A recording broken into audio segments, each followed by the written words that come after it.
주시는 말씀 시편 124편 말씀입니다. 시편 124편 1절부터 8절 끝절 말씀까지 한 절씩 교독하겠습니다. 이스라엘은 이제 말하기를 여호와께서 우리 편에 계시지 아니하셨더라면 우리가 어떻게 하였으랴.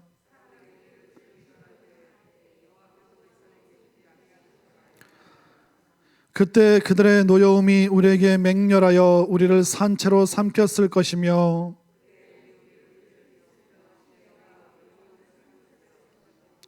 그때 넘치는 물이 우리 영혼을 삼켰을 것이라 할 것이로다.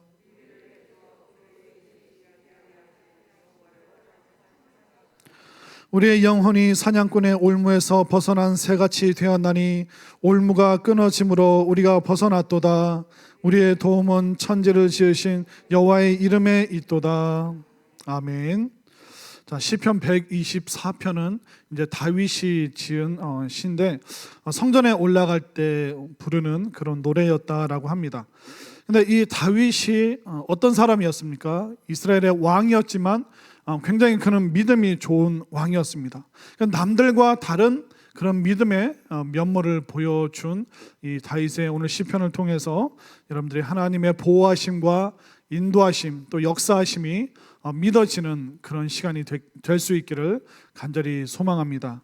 자, 1절 말씀에 보면 다윗이 이스라엘 백성들에게 질문을 던지고 있어요. 어떤 질문이냐면 1절을 볼까요? 이스라엘은 이제 말하기를 여호와께서 우리 편에 계시지 아니하셨더라면 우리가 어떻게 하였으랴. 자, 이걸 새 번역으로 제가 한번 읽어드릴게요. 이스라엘아 대답해봐라. 주님께서 우리 편이 아니셨더라면 우리가 어찌 되었을까? 하나님께서 우리의 편이시기 때문에 우리가 어떤 인생을 살았느냐, 거기에 대한 그 질문을 하고 있습니다. 다윗이 묻는 것이 뭐냐면 하나님께서 우리를 얼마나 놀라운 방법으로 구원하셨는지 너희들 분명히 알고 있지 않느냐, 그렇게 얘기하면서 2절부터 5절까지가 바로 출애굽, 홍해를 건넜던 그 위험한 물을 건넜던 그 순간을 다시 기억해야 된다, 그 이야기를 하고 있습니다. 다윗이 시편을 쓰면서 이 출애굽 사건을 자주 언급을 합니다. 그런데 희한한 건 뭐냐면 다윗이 본인이 직접 경험한 홍해 사건이 아닙니다. 어떻게 보면 수천 년 전에 있었던 그 사건임에도 불구하고 이 다윗이 왜 자꾸 이 출애굽 사건을 언급하고 또 하나님의 보호하심과 인도하심 얘기할 때 이 홍해 사건을 왜 자꾸 얘기하냐면 이스라엘 조상들이 경험했던 그 홍해 사건은 과거의 이야기가 아니라 오늘날 지금 우리도 경험하고 있는 일이고 그 수많은 인생의 홍해 앞에서 하나님께서 여전히 우리를 도우고 계신다는 것, 그렇기 때문에 지금 어려운 홍해가 놓여 있다면 과거에 우리 조상들에게 임했던 그 하나님의 구원의 능력, 돌보심, 인도하심, 이것을 기억해내야지만 지금 오늘의 홍해를 우리가 건널 수 있다, 이 이야기를 지금 하고 있는 것입니다. 다윗의 인생에서 그의 믿음이 계속 성장할 수 있었던 이유는 뭐냐면 그는 과거에 있었던 하나님의 도우심, 구원하심, 인도하심, 보호하심, 여기에 대해서 그는 끊임없이 잘 기억하고 되살리고 되새기면서 과거에 하나님께서 어떻게 인도하셨는가, 과거에 하나님이 보호하셨기 때문에 지금도 보호하실 거다, 과거에 하나님께서 승리케 하셨기 때문에 지금도 승리케 하실 것이다, 하나님께서 과거에도 먹여 살려주셨기 때문에 지금도 하나님께서 우리를 먹이시고 돌보시고 인도하실 것이다. 그는 과거에 하나님께서 나에게 어떻게 하셨는가, 그러니까 과거를 옛날 기억으로만 그는 그냥 묻어두는 것이 아니라 과거에 그렇게 하셨기 때문에 지금도 그렇게 하실 것이고 지금 도우시는 하나님께서 장래에도 보호하실 것이다. 여기에 대해서 다윗은 옛날 이야기를 다시 하면서 언급하면서 지금의 하나님께서도 여전히 도우신다, 그 이야기를 하고 있습니다. 이 다윗의 인생에서 극적인 그 드라마틱한 그 변화가 언제였냐면 골리앗을 마주했을 때, 블레셋과 전쟁할 때 그 블레셋이 5개 연합군 세력입니다. 거기서 가드 지역의 최고 무서운 장수였던 그 골리앗이 왔습니다. 그 골리앗이 왔을 때 이스라엘 모든 사람들이 일주일 동안 전쟁을 미루면서 싸우지 말자. 골리앗한테 가면 우리가 한 방에 다 무너진다. 그러니까 저 골리앗이 좀 뒤로 물러날 때까지 전쟁을 계속 미루고 전쟁을 안 합니다. 두려움에 휩싸여 있었습니다. 그런데 그 골리앗 앞에 누가 나갑니까? 다윗만이 혼자 용감하게 골리앗 앞으로 나아가죠. 사울 왕도 하나님 믿었습니다. 그리고 다윗의 수많은 형제들도 하나님 믿었습니다. 그런데 이 사울 왕과 이 형제들의 믿음과 이 다윗 왕의 믿음의 차이가 뭐였을까요? 사울 왕과 그 형들은 지금 현재 그들 앞에 있는 홍해와 같은 그 골리앗 앞에서 벌벌 떱니다. 그러나 다윗이 골리앗 앞으로 당당하게 나갈 수 있었던 그 이유는 사울 왕에게 그가 했던 말이 있어요. 내가 목동일 때 어린 양을 움켜잡는 그런 사자와 곰의 발과 이빨 앞에서 하나님께서 나를 건지시고 도우시고 이기게 하셨다. 저 골리앗, 이제 하나님께서 내가 과거에 이기게 했던 그 사자와 곰과 같은 존재, 그 골리앗을 무서운 장수로 보는 것이 아니라 짐승의 한 마리로 취급을 합니다. 하나님께서 과거에 내가 짐승을 이기게 하셨는데 저 불순종하는 저 블레셋, 짐승과 같은 저 세력, 하나님께서 오늘 이기게 하실 겁니다. 그는 과거에 승리케 하셨던 그 하나님을 다시 마음속에 되살렸기 때문에 수많은 사람들이, 모든 믿음의 사람들이 벌벌 떨고 있을 때 과거에 승리케 하셨던 그 하나님으로 인하여 그는 믿음으로 힘을 내서 다윗은 골리앗 앞에서 승리할 수 있었던 것입니다.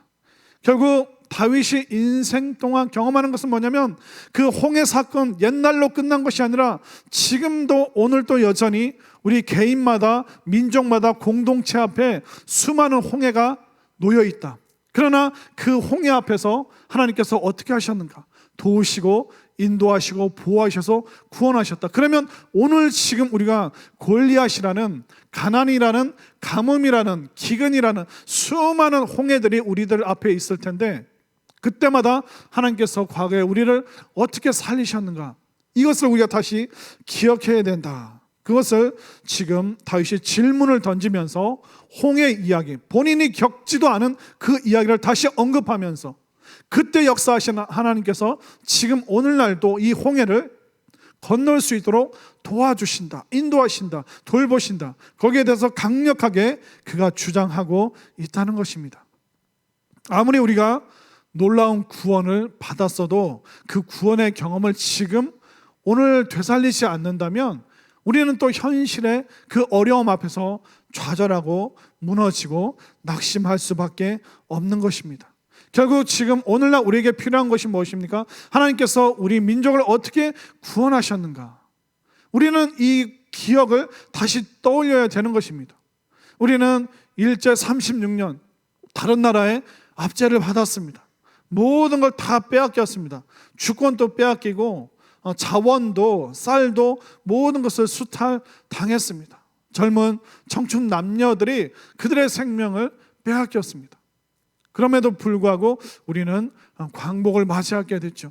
그런데 광복을 맞이하고 나서 5년 후에 분단되었던 조국이 남과 북으로 6.25 사변을 통해서 3년 동안 이 온 강산이 폐허가 되고 말았습니다. 그리고 나서 어떻게 되었습니까? 우리는 주저앉지 않았죠. 믿음의 사람들, 기도하던 그 선조들이 이 나라와 민족을 위해서 정말 피땀 흘려가며 기도했습니다. 예전에 여러분들 산기도 많이 다니시지 않으셨어요? 어떤 금요 심야 기도회는 우리 한 달에 한 번 서울에서는 삼각산을 갑니다. 무슨 산을 갑니다. 그래서 성도들 데리고 막 산에 가서 부르짖고 기도하고 내려오는 것이 자연스러웠습니다. 또 학생들 여름이고 겨울 되면 또 여러 시골 마을로 흩어져서 또 2박 3일, 3박 4일 수련회 하면서 나라와 민족을 위해서 항상 강사님들이 기도를 시키셨죠. 어땠습니까? 완전히 폐허가 되고 처참해진 이 나라가 지금 여기까지 성장할 수 있었던 비결은 뭡니까? 과거에 우리 믿음의 어머니들, 아버지들의 그 기도에 응답하셨던 그 하나님의 돌보심과 역사하심이 있었다는 것입니다. 그러니까 유래를 찾아볼 수 없는 그런 변화와 성장과 부흥을 맛본 것이 대한민국이죠. 그러니까 과거에 하나님께서 그 기도에 응답해 주셨다는 거, 이거를 되살려야 되는데 그 과거의 하나님으로만, 과거에 응답하신 하나님으로만 우리가 다 잊어버리고 있다면 오늘날 지금 이 코로나라는 이 홍해를 우리가 건널 수가 없는 거예요. 그렇기 때문에 이 순간 우리가 시편 124편에서 다윗이 질문을 던지고 있잖아요. 우리가 어렵고 힘들 때 하나님께서 우리를 어떻게 도우셨는가 너희들 분명히 기억하고 있느냐? 이 기억을 되살려야 된다. 이 기억을 되살리지 않으면 우리는 이 사건 앞에서 무너질 것이다. 그러나 홍해 사건 앞에서 역사하셨던 그 하나님을 되살린다면, 다시 떠올린다면, 그 과거의 승리의 경험이 우리에게 다시 돌아온다면 우리는 지금 이 인생의 어려운 홍해의 문제 우리는 넉넉히 이기고 과거에 역사하셨던 하나님께서 돌보시고 인도하시고 안으셔서 우리를 안전한 땅으로 인도하실 것이다. 이 다윗의 고백이 여러분들의 고백이 될 수 있기를 간절히 소망합니다. 그런데 더 놀라운 게 뭔지 아세요? 이스라엘 백성과 다윗 앞에 있는 이 홍해 사건보다 더 놀라운 구원의 사건을 우리 모두는 다 체험했다는 것입니다. 홍해 사건보다 더 놀라운 사건이 뭐예요? 바로 예수 그리스도의 그 십자가와 부활 사건이 가장 놀라운, 홍해 사건보다 더 놀라운 사건이라는 것을 여러분들 믿으시기를 바랍니다. 예수님의 십자가, 이거는 사망, 권세, 어둠을 이긴 거예요. 여러분들, 제가 예언 하나 하겠습니다. 예언 하나 하는데요, 몇 명 빼놓고 50년 후에 살아남아 있을 사람 하나도 없어요. 50년 후에 자신 있어요? 여기 몇 명, 여기 청년들 이제 빼고는 50년 후에 우리가 천국에서 만날 줄로 믿습니다. 죽는 얘기에도 아멘 하시네. 믿음이 왜 이렇게 좋으세요? 우리는 다 죽게 되어 있어요. 과거의 사람들 다 죽었습니다. 또 우리 장래, 미래에 있을 사람들도 다 죽게 됩니다. 이 사망과 이 죽음의 문제 벗어날 수 있는 사람 한 명도 없습니다. 이 사망이 우리에게 온다는 건 정말 두렵고 무서운 문제예요. 그러니까 모든 인류가 교회를 다니든 다니지 않던 이 죽음의 문제 앞에서 두려워하고 그것을 극복하길 원합니다. 돈으로, 건강 관리로, 또 뭐 산삼을 먹고 대단한 음식을 먹어서, 또 아니면 묘자리를 좋은 데 써서 어떻게 해서든 죽음을 이기려고 합니다. 그러나 그 사망에 쏘는 그 권세는 우리에게 오는 거예요. 그러나 십자가는 뭐예요? 우리에게 오는 그 사망 권세를 이기고 우리에게 뭘 주셔요? 새 생명을, 영원한 생명을 우리에게 주셨음을 믿으시길 바랍니다. 단순히 그냥 100살 살고 120살 살고 그게 아니에요. 생명은 우리 게 아니잖아요. 여러분들 어떻게 태어났어요? 나 대한민국에 누구 밑에서 태어나야지? 그렇게 태어났나요? 생명은 그냥 주어지는 거예요. 그래서 부모로부터 우리가 생명을 부여받은 거잖아요. 그리고 우리는 죽을 수밖에 없는 유한한 흙으로 만든 존재인데 예수님께서 십자가와 부활을 통해서 뭘 주셨어요? 새 생명, 영원한 생명. 그러니까 우리가 만들 수 없고 우리가 얻어낼 수 없는데 그 생명이 또 어떻게 와요? 두 번째 생명이 바로 예수님을 통해서 우리에게 영원한 생명이 지금 여기서부터 시작되고 있음을 믿으시기를 바랍니다. 실감이 안 나죠? 근데 여러분들 마지막 순간 되면 제 설교가 기억날 거예요. 이제 사망이 더 이상 권세를 못 잡고 새 생명이 나에게 오는구나. 이 생명이 하늘로부터 주어지는구나. 그 마지막 순간 여러분들이 분명히 깨닫고 체험하게 되는 그 순간이 있다는 것입니다. 이스라엘 백성들은 홍해 바다를 건너면서 그들은 죽음을 통과해서 생명의 땅으로 갔죠. 우리는 어떤 사건이요? 십자가. 그 사망 때문에 내가 죽을 수밖에 없는데 예수님이 대신 죽어주시고 그리고 새 생명을 위해서 부활로 우리에게 생명을 주시는 그 첫 열매의 사건이 우리들에게도 똑같이 이루어지게 됨을 분명히 믿으시기를 바랍니다. 죄의 문제 해결해 주셨죠. 죽음의 문제 해결해 주셨죠. 하나님 나라 그 천국 들어가는 문제까지도 다 해결해 주셨기 때문에 우리에게는 그 무엇보다 놀라운 이 십자가 사건이 바로 홍해의 사건으로 우리에게 구원의 역사로 베풀어졌음을 분명히 믿으시기를 바랍니다. 그래서 우리가 주일날 예배를 드리는 거예요. 부활하신 그날 우리는 그 승리를 기억하면서 그 새 생명을 우리는 떠올리면서 우리가 주일 성수하는 것이고, 우리가 찬양하면서도 부활 그리고 보혈 찬송 부르는 이유가 뭡니까? 죄 문제 해결 안 받고 사망과 죽음의 문제, 이 영원한 문제가 해결되었기 때문에 우리가 예수님을 매주 예배할 수 있음을 믿으시기를 바랍니다. 그렇기 때문에 자꾸 우리가 십자가 이걸 잊어버리면 안 되는 거예요. 그러니까 십자가 설교 다시 들어야 되고, 죄 사함 받는 이 문제에 대해서 다시 들어야 되고, 우리가 어떻게 구원받고 천국 가고 하나님 나라가 무엇인가, 이것을 자꾸 되새기고 다시 또 듣고 또 들어야 되는 거예요. 왜요?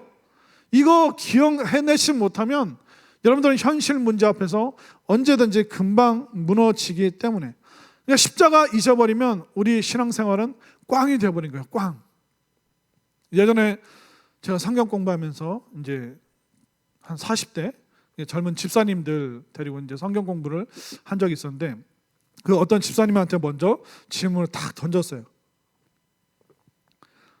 집사님 지금 성령님과 동행하고 계심을 믿습니까? 물어봤더니 이 집사님이 머뭇머뭇하다가, 목사님 제가 잘 안 믿어져요. 동행한다라고 감히 말씀 못 드리겠어요. 왜요? 그랬더니 맨날 신랑이랑 싸우고 직장 생활도 힘들고 뭐 성경을 뭐 거의 뭐 혼자 있을 때 읽지도 않고 그냥 교회 올 때만 그때 잠깐 펼쳐보고 사실 그냥 지쳐서 잠들지 기도도 안 합니다. 목사님 제가 어떻게 감히 성령님과 동행한다라고 이야기를 할 수 있겠습니까? 그러니까 구원은 받았지만 믿음이 너무 약하다는 거예요. 왜 그럴까요? 내가 구원받은 자임을 잊어버리는 거예요. 기억이 하나도 안 난다는 겁니다. 또 눈에 보이지 않는 그 주님과 그 동행한다는 그 삶을 산다는 게 뭔지 인지를 못하는 거예요. 그러니까 구원에 대해서도 십자가에 대해서도 다 잊어버리고, 보이지 않는 주님과 동행한다는 것이 무슨 의미인지도 되살리지 못할 정도로 아무런 신앙에 대한, 믿음에 대한 기억이 하나도 없는 것이죠. 그러니까 신앙생활은 하는데 생활신앙은 안 되는 거예요. 그러니까 주일날 교회 와서 예배는 드리지만 신앙생활을 하지만 나머지 6일 동안 생활신앙은 어떻게 해야 되는지 하나도 모르는 거예요. 왜? 십자가를 떠올리지 않고 예수님에 대한 그 구원의 기억을 되살리지 못하니까 자꾸 믿음이 약해질 수밖에 없는 것이죠. 우리가 믿어야 될 게 뭡니까? 예수님이에요. 우리가 믿어야 될 것은 그 십자가라는 거예요. 근데 우리가 자꾸 믿고 싶은 게 뭐예요? 기적을 믿고 싶잖아요. 우리는 자꾸 일확천금을 믿고 싶잖아요. 그러니까 믿음의 대상이 교묘하게 벗어나 있다는 거예요. 우리가 신앙생활 하는데도. 그러니까 예수님의 그 십자가 사건, 부활의 사건, 그 천국의 사건을 우리가 자꾸 믿어야 되는데 뭘 믿어요? 기적만 바라고 기적만 믿고, 그리고 우리는 일확천금만 기대하고 이것만 믿으니까 우리의 믿음이 자꾸 약해지고 생활신앙 속에서 예수님과 십자가, 부활, 천국을 안 떠올리니까 우리는 그냥 생활에 허우적거리다가 성령님과 동행하는 게 뭔지, 예수님 믿는 게 뭔지, 예수님을 향한 그 기도의 고백이 뭔지 그런 거 하나도 떠올리지 못하고 생활 속에서 찾아볼 수 없는 그런 안타까운, 마치 말라버린 낙엽과 같은 그런 마음을, 영혼을 소유한 사람들이 너무나도 많다는 것입니다. 그래서 다윗이 지금 질문을 던지는 거예요. 이스라엘 백성들이요, 그 홍해 사건을 기억하느냐? 그 홍해 사건을 다시 떠올리면서 하나님께서 우리를 어떻게 보호하시고 우리를 어떻게 인도하시는지, 그 과거의 홍해가 지금 여전히 우리들 앞에 있지 않느냐? 그렇다면 우리가 그 과거에 승리케 하셨던 그 구원의 하나님을 다시 떠올려야지만 우리가 이것을 이길 수 있다, 이 이야기를 지금 하고 있는 것입니다. 그렇기 때문에 우리가 믿어야 되는 게 뭐예요? 홍해 사건을 경험하고 이길 수 있도록 돌보신 그 하나님, 그리고 예수 그리스도의 그 십자가와 보혈을 통하여, 부활을 통하여 우리를 살리신, 구원하신 그 구원의 경험을 다시 한번 우리가 기억하면서 진짜 예수님 믿고 십자가와 부활을 믿을 때 우리는 승리할 수 있다는 것을 여러분들 확신하시기를 바랍니다. 왜 우리가 예수님이 우리와 함께 하심을 믿어야 되는지 예를 들어 한번 설명을 해볼게요. 제가 전에 있던 교회에서 이제 어떤 권사님, 한 60 조금 넘으셨던 권사님 같아요. 이제 어떻게 보면 뭐 이렇게 좀 젊은 권사님이라고 할 수 있죠.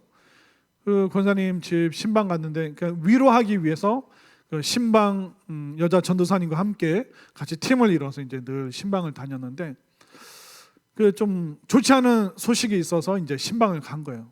그건 뭐냐면 이분이 이제 대장을 절제해내는 수술을 앞두고 있는 거예요. 그래서 이제 신방 가서 그 왜 수술을 받아야 되는지 쭉 이제 설명하는 거예요. 그런데 이 대장암 이게 이 권사님 집안의 가족력인 거예요. 아버지도 대장암으로 돌아가셨고 아버지의 형제분들도. 근데 본인도 이 권사님도 아버지의 체형이나 아버지의 식습관 어떤 그 모습이 비슷하다는 거예요. 겉모습이. 그리고 또 2년마다 그 건강검진을 하는데 항상 대장에서 용종을 떼어내는 거예요. 그러니까 처음에는 2개, 3개 떼어내는데 5년, 10년 지나면서 이 용종이 5개가 되고 10개가 되고 그리고 올해는 15개가 용종이 붙어 있는 거예요.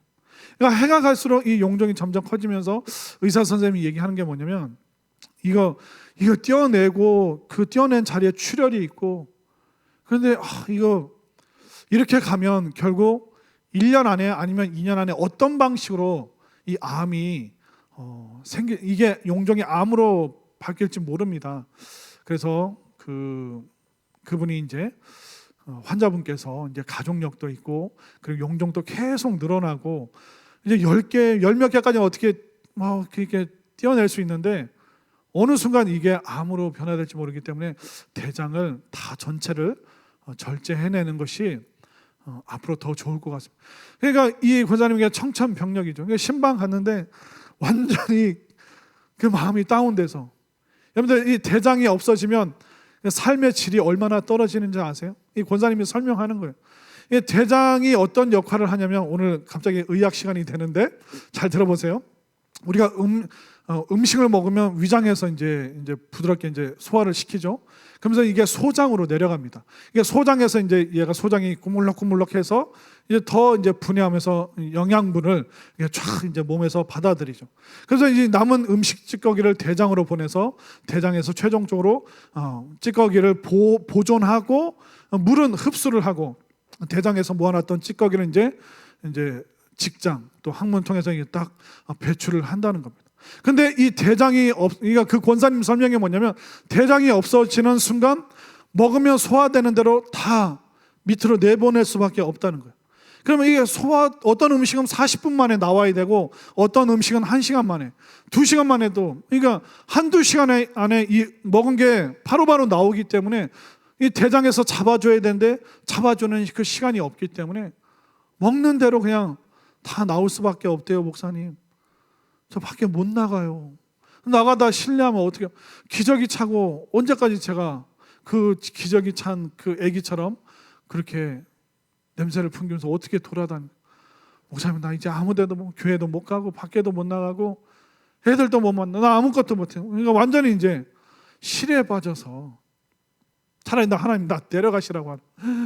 그러니까 수술을 이제 몇 주 앞두고 이제 막 신방하는데 막 저도 이제 마음이 너무 어려워서 이제 돌아왔어요. 그런데 수술 이제 이틀 전에 갔어요. 하루 전에 가면 또 수술 앞두고 이제 또 마음이 힘드실까봐 이제 이틀 전에 이제 또 신방 가서 이제 그날은 이제 병원에 갔어요. 또 다른 검사가 있어서 좀 미리 3일 전에 입원하셔서 이제 수술 이틀 앞두고 이제 병원 갔는데 엘리베이터 딱 내려서 그 병실 가려고 하는데 제가 못 가게 했는 거예요. 믿음이 안 생기는 거예요. 하나님 치유해 주시고 고쳐 주십시오. 이 기도를 못 하겠는 거예요. 여러분들이 마음 다운이 되어 있잖아요. 그럼 사실 목회자들도 힘을 내서 가긴 하는데 여러분들 마음이 우울하면 사실 저희들의 마음도 같이 우울해져. 그래서 제가 신방 전사님 잠깐만. 나 지금 도저히 못 들어요. 난 잠깐 여기 서서 좀 마음 나도 추스리고 그 권사님 만났을 때 내 마음이 우울하면 그분도 얼마나 답답하겠습니까? 잠깐만. 전사님 조금만 있다가 내가 들어가자고. 그러면서 이제 혼자 이제 엘리베이터 있는 쪽에서 서성거리면서 계속 기도하는 거예요. 그런데 무슨 기도를 했냐면 하나님 치유의 기도 그 병 고침 받습니다. 그 기도는 솔직히 도저히 못 하겠는 거예요. 그래서 무슨 기도했냐면 하나님 권사님 마음에 주님이 함께 하심을 믿어지게 해주세요. 주님이 지금 동행하고 계심을, 우리가 가난할 때나 부할 때나 약할 때나 건강할 때나 언제나 주님이 나와 동행하신다, 주님이 함께 하심을 믿어질 수 있도록 주님이 같이 계시다는 걸, 수술실 나 혼자 들어가는 것이 아니라 주님이 내 손잡고 들어가 주십니다, 이 믿음 생기게 해주세요. 주님과 동행하는 이 믿음이 생기게 해주세요. 사실 그 치유의 기도보다 주님과 동행한다는 그 믿음 생기게 해주세요. 그걸 몇 번을 기도하다가 병실에 들어갔어요. 그리고 그 권사님이랑 눈 안 마주치고, 권사님 잠깐 우리 말씀 보고 기도할게, 눈 안 마주치고 막 이제 얘기하면서 계속 물어봤어요. 주님이 동행하시는 거 믿습니까? 약할 때도 함께 하신다는 건 믿으세요? 처음에는 대답을 안 해요. 그러다 제가 더 세게 얘기하니까, 주님이 동행하신 거 믿으세요, 권사님? 네, 목사님 믿습니다. 병실에도 그 수술실에도 함께 하시는 거 믿으세요? 네, 믿습니다. 권사님 죽어도 동행하는 거 믿으세요? 네, 죽어도 좋습니다. 죽어도 주님이 나와 동행하십니다. 천국까지 함께. 계속 그걸 묻고 답하고 묻고 답하고. 그러니까 이분이 이제 마음이 살아나는 거예요. 권사님, 우리 죽으나 사나 여기서도 주님과 함께 사는 거고, 우리가 죽어서도 주님과 함께 사는 거잖아요. 아니, 권사님, 예수님이 그 모든 죽음 십자가 통해서 우리 죄의 문제 해결하시고 사망과 죽음의 문제도 해결하셨어요. 그러니까 우리가 다른 기도하지 말고 주님 나와 동행하심을 믿습니다, 이것만 붙잡고 기도하고 나갔으면 좋겠습니다. 그러면서 이제 안수기도 해드리고 이제 다시 한번 그분이 이제 확신을 얻고, 그래 다른 기도 안 하겠습니다, 치유 기도보다 주님이 나와 동행하십니다, 내가 주님과 동행하겠습니다, 기도의 내용을 바꾸겠습니다, 그 약속하고 이제 돌아왔죠. 그리고 이제 그분 이제 절제 진짜 대장을 다, 목사님 저 이제 무서운 거 하나도 없다고, 이제 수술 다 끝나고 하는데 무서운 거 하나도 없다고, 이제 주님과 평생 동행할 거라고, 밖에 못 나가도 나는 주님과 집에서 계속 동행할 거라고. 와, 그러니까 제가 이제 힘이 나고 저도 이제 위로가 굉장히 큰 위로가 됐습니다. 여러분들이 바라는 게 뭐예요? 자꾸 우리가 기적만 바라고 일확천금만 바라니까, 그것만 믿으니까 문제예요. 우리가 믿어야 될 대상이 누구예요? 예수님이고 십자가와 그 부활의 능력과 천국을 믿어야 되는데, 자꾸 우리는 엉뚱한 걸 믿고 있으니까 우리는 뭐예요? 자꾸 좌절하는 거예요. 여러분들이 바라는 게 뭐예요? 안 아프고 실패가 없고 가난하지 않는 거. 여러분들이 바라는 그 세상이 뭐예요? 내가 원하는 대로 되는 세상, 내가 바라는 거 얻어내는 세상. 그러나 그런 세상은 어디에도 존재하지 않습니다. 없어요. 여러분들이 바라는 대로 원하는 세상은 없다니까요. 우리 인생 아프기도 하고 실패하기도 하고 좌절하기도 하고 가난해지기도 하고, 그게 우리의 인생이고 우리의 일상이고 우리의 현실이라는 것입니다.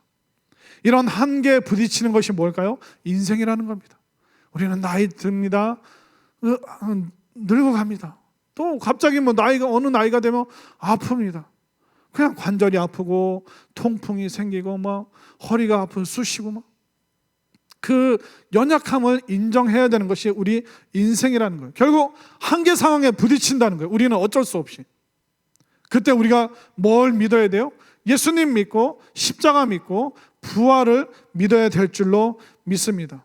그러니까 우리를 돌보시고 인도하시는 그 하나님을 믿어야지, 우리가 엉뚱한 것을 자꾸 믿고 추구하고 찾다 보면 우리가 좌절할 수밖에 없는 것이죠. 자, 그 후에 이 권사님의 믿음이 어떻게 변했을까요? 그 권사님이 하는 얘기가 뭐냐면, 목사님 우리 인체가 참 신비합니다. 그러니까 1년 지나서 이제 그분이 이제 교회를 나와서 이제 고백하는 것이 뭐냐면, 이 소장과 직장이 바로 이어지게 되니까 금방금방 배출이 됐는데 1년 지나니까 이 소장이 이제 대장의 역할도 해준다는 거예요. 그래서 목사님 지금은 2시간 잘 참을 수 있습니다. 그래서 1년 만에 이제 교회 나와서 이제 고백하는 거예요. 너무 감사하다고. 내가 왜 나 병 안 낫지? 왜 나는 아프지? 왜 우리 가족은 이렇게 질병으로 죽어가야 되는 거지? 그것만 쳐다보고 왜 나에게는 기적이 없고 나에겐 놀라운 은사가 없는가? 그것만 쳐다봤으면 나 못 살았을 거라. 하나님 원망했을 거라. 그런데 주님과 동행해야 된다는 것.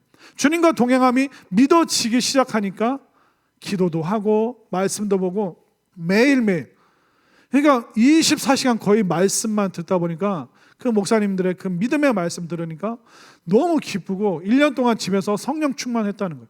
그 1년 지나면서 서서히 몸이 2시간 또 이제 버틸 수 있는, 그래서 이제 그분이 의정부에 살면서 1시간 정도 되는 거리를 지하철로 오셨던 분이에요. 와서 이제 예배 드리고, 예배 끝나면 화장실 한번 들렀다가 집에 갈게요 하고 이제 웃으면서 이제 식사하고 또 가는 거예요. 식사에도 이제 안전한 거예요. 2시간은 버티니까. 그러니까 집에 가는 시간은 1시간이면 딱 가니까. 그러면서부터 이제 이분이 이제 구역 식구들, 교회 기관 식구들이랑 봄꽃놀이도 가고 가을 단풍도 가고, 주님이 나와 봄에도 가을에도 단풍놀이 할 때도 봄꽃놀이 갈 때도 주님이 나와 동행하신다. 그러니까 이분이 이제 막 이제 신앙도 좋아지고 그러면서 이분이 탁구를 배우는 거예요. 탁구도 배우고 수영도 다니고. 그러니까 그 대장 절제하기 전까지는 그런 삶을 안 살았어요. 그냥 여가 그냥 시간을 그냥 보냈지, 적극적으로 운동하고 몸 관리하고 정말 말씀에 전념하고 이걸 안 했던 거예요. 그런데 주님과 동행해야 되는구나. 주님과 어차피 아파도 동행하고 건강해도 동행하는데 내가 동행하면서 이 아픔을 이겨내야지. 그러니까 1년 동안 그 시간을, 동행의 시간을 보내니까 이분이 일상으로 돌아오는데 너무너무 감사한 거예요. 여러분들의 믿음은 아무 근거 없는 믿음에서 세워진 게 아닙니다. 그러니까 공허한 세상에서 여러분들이 억지로 믿는 게 아니에요. 다윗이 말하고 있는 것은 뭐냐면 홍해를 이기게 하시고 건너게 하신 그 하나님을 우리가 믿는 것이고, 그리고 우리들 앞에 있는 이 홍해를 지금도 건너게 하시는 그 하나님을 우리가 믿는 것이죠. 또 우리가 누굴 믿습니까? 예수 그리스도. 우리 죄의 문제, 죽음의 문제, 사망의 문제, 이 모든 것을 해결하신, 새 생명 주신 그 주님이 우리를 보호하시고 인도하시고 동행하시는 이 주님을 믿는 것에 근거하여 여러분들의 믿음의 고백이 지금 세워져 있음을 확실히 믿으시기를 바랍니다. 결국 우리가 소망해야 될 것이 무엇입니까? 하나님께서 우리를 홍해를 건너게 하시는 그 역사하심으로 우리를 돌보시고, 예수님께서 그 십자가와 부활의 능력으로 우리를 인도하시고, 성령님께서 때로는 능력으로, 때로는 은사로, 때로는 위로로, 때로는 권면으로, 때로는 책망으로, 수많은 방법으로 성령님께서 지금 나와 동행하시는구나, 나를 돌보시는구나.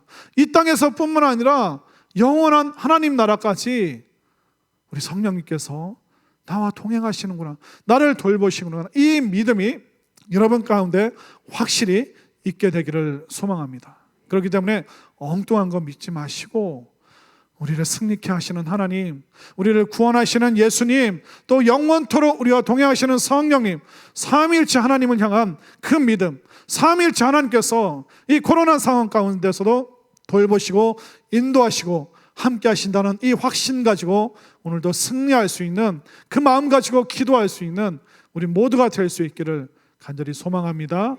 우리 앞에 있는 3가지 기도 제목 함께 읽겠습니다. 시작.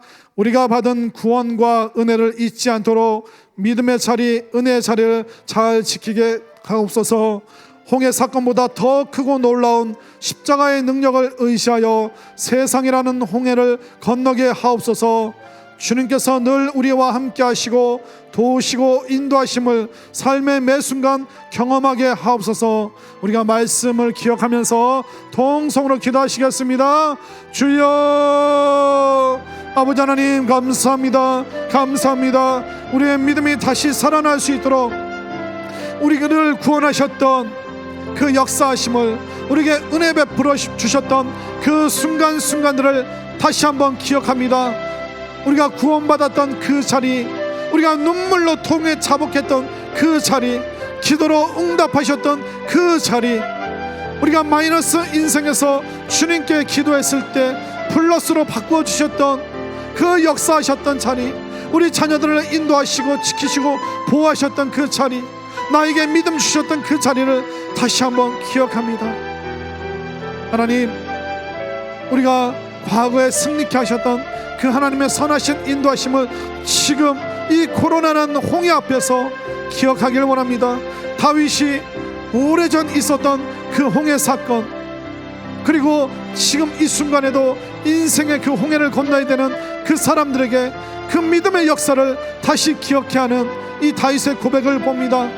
우리는 홍해 사건보다 더 크고 놀라운 십자가 사건을 체험한 사람들입니다. 십자가의 능력이 임한 사람들입니다.